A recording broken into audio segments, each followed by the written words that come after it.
Hi hello good morning. Morning Zumba class ಮುಗಿಸ್ಕೊಂಡು ನೋಡಿ ನಮ್ಮ ಕ್ಲಾಸ್ ಮುಂದೆ ಎಲ್ಲ ಸಿಕ್ಕಾಪಟ್ಟೆ ಬಿರುಗಾಳಿ ಬಂದು ಎಷ್ಟು ಗಲೀಜಾಗಿದೆ ಅಂತ. ಸೊ ಎಲ್ಲ ಕ್ಲೀನ್ ಮಾಡಿ ಒಂದು ಹೆಲ್ತಿ ಪ್ರೋಟೀನ್ ಸ್ನ್ಯಾಕ್ಸ್ ತಿನ್ಕೊಂಡು ಮೂವಿಗೆ ಹೋಗೋಣ ಅಂತ ಪ್ಲ್ಯಾನ್ ಮಾಡಿ ಕೊನೆಗೆ ಮೀರಜ್ ಸಿನಿಮಾಸ್ಗೆ ಬಂದೆ. ಆ್ಯಂಡ್ ಮೀರಜ್ ಸಿನಿಮಾಸಲ್ಲಿ ನಾನು ಬಂದಿರೋ ಮೂವಿನೇ KD.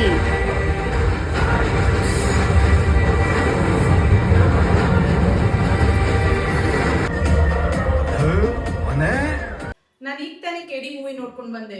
ಮೂವಿ ಅಂತೂ ಸೂಪರ್ ಆಗಿದೆ. ಧ್ರುವ ಸರ್ಜಾ ಅವ್ರ ಆಕ್ಟಿಂಗ್ ಅಂತೂ ಬೇರೆ ಲೆವೆಲ್ ಅಲ್ಲಿ ಇದೆ.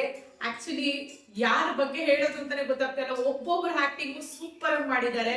ರಮೇಶ್ ಸರ್, ರವಿಚಂದ್ರನ್, ಸಂಜಯ್ ದತ್, ಶಿಲ್ಪಾ ಶೆಟ್ಟಿ ಅವ್ರ ಆಕ್ಟಿಂಗ್ ಅಂತೂ ಸಕ್ಕತ್ತಾಗಿ ಬಂದಿದೆ. ಅಂಡ್ ಹೀರೋಯಿನ್ ಆಗಿ ರೀಶ್ಮಾ ರಾಣೆ ಅವರು ಅಷ್ಟೇ ಬೇರೆ ಲೆವೆಲ್ ಅಲ್ಲಿ ಆಕ್ಟ್ ಮಾಡಿದ್ದಾರೆ.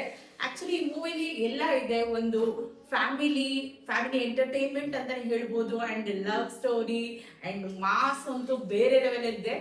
ಅಂಡ್ ಜಾಸ್ತಿ ಟ್ವಿಸ್ಟ್ ಅಂಡ್ ಟರ್ನ್ಸ್ ಇದೆ. ಆಕ್ಚುಲಿ ಎಂಡ್ ತಂದು ಟ್ವಿಸ್ಟ್ ಅಲ್ಲಿ ತಂದು ನಿಲ್ಸಿದ್ದಾರೆ.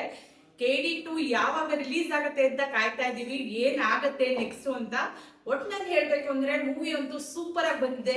ಇನ್ನು ಯಾರ್ಯಾರು ಮೂವಿ ನೋಡಿಲ್ವೋ ಈಗಲೇ ಹೋಗಿ ನೋಡಿ. 100% ಪೈಸಾ ವಸೂಲ್ ಮೂವಿ.